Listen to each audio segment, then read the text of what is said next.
Hi hello నమస్తే welcome to పురా local. Form ప్లాట్ల రిజిస్ట్రేషన్లకు ఛాన్సే లేదని, అనుమతి లేని లేఅవుట్లో ప్లాట్లు కొన్ని ఇబ్బంది పడొద్దని హైడ్రా సూచించింది.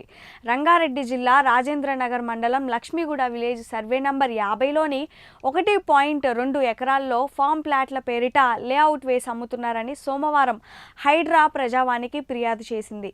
ఈ విషయమై హైడ్రా కమిషనర్ రంగనాథ్ సిటీ ప్రజలను అప్రమత్తం చేస్తూ నోట్ రిలీజ్ చేశారు. Telangana municipal act 2019, Telangana Panchayati Raj act 2018 ప్రకారం ఎక్కడ ఫామ్ ప్లాట్లు అమ్మడానికి వీలు లేదన్నారు. ఫామ్ ప్లాట్ల రిజిస్ట్రేషన్లపై నిషేధం ఉన్నప్పటికీ కొన్ని ప్రాంతాల్లో అమ్మకాలు జరుగుతున్నాయన్నారు.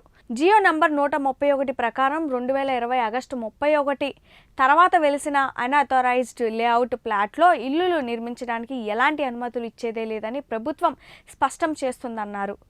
ఇవి ఇప్పటివరకు అప్డేట్స్. మరిన్ని అప్డేట్స్ కోసం చూస్తూనే ఉండండి పురా లోకల్.